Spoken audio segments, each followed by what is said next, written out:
Item. SCP-1177. Object Class. Safe. Special Containment Procedures. SCP-1177 is currently housed in the containment quarters of Site-40. A staffed closed-circuit camera monitors SCP-1177 at all times. If SCP-1177 attempts to practice self-harm, alert the head researcher as soon as possible. Per standard humanoid containment precautions, personnel are to be searched before entering SCP-1177's chamber. Personnel are subject to an additional search upon exiting the chamber. Description: SCP-1177 is a Latin American female of indeterminate age who possesses the ability to exchange severed pieces of her own body for goods and services. Although she appears elderly, this may be a result of her long-term abuse of her anomalous property and lifestyle. Interviews reveal that, prior to entering Foundation custody, she had spent much of her adult life as a homeless vagrant. SCP-1177 was discovered in the redacted casino in Kansas after she bribed the doorman into allowing her entry and made several attempts to play a nickel slot machine without the use of casino tokens before being apprehended by security and delivered to paramedics. Foundation agents alerted to these events posed as employees of a local mental health facility and were given custody of the woman without incident. The slot machine and the rug under it were submitted for cleaning. Possessions found on SCP-1177's person upon containment included 1. Costume jewelry ring. 2. Plastic earrings. 1. Toothbrush. 1. Comb. Fine-toothed. 3.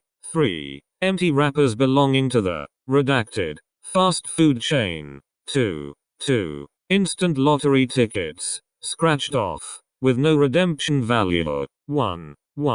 Pocket knife. 1. Washcloth, bloodstained. 1. Movie ticket stub. 1. Piece of ham, kept in an additional fast food chain wrapper, and 1. 16 ounces bottle of rubbing alcohol, with half the contents remaining. These objects were evaluated and discarded. Physical examination following containment revealed signs of self-mutilation covering her body, including numerous scars, healing wounds, missing teeth and patches of hair. SCP-1177's fifth toes and right fourth finger are missing. Her right middle finger has been crudely amputated after the lower joint, as has the upper joint of her right index finger. Tissue samples used by SCP-1177 are most commonly strips of flesh from the arm or leg, irregularly cut off using a pocket knife or other implement, removed and cleaned of blood using a washcloth before being presented. Those who are offered a section of SCP-1177's body recognize it as being detached human flesh, but do not manifest revulsion or surprise. Instead, they accept the flesh as an alternate form of payment, like a voucher or debit card. This varies in effectiveness based on several factors, including the subject's normal likeliness of accepting alternate forms of payment, the size of the payment expected, and the amount and type of flesh given.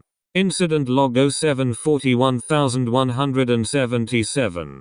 As demonstrated by an attempted containment breach on 07/24. SCP-1177 is capable of using body parts as a form of bribery.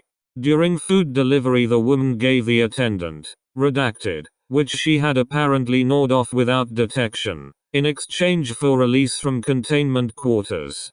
According to testimony, SCP-1177 quickly maneuvered to the front lobby of Site-40.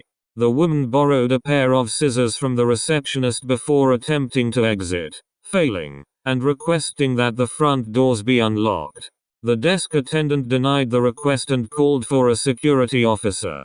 When security arrived, SCP-1177 was attempting to use scissors to sever the remainder of her left ring finger. Footnotes. 1. similarity between this ability and that possessed by SCP-2855 has been noted. Investigation into a common source of both phenomena, or if one is a variant of the other, is ongoing.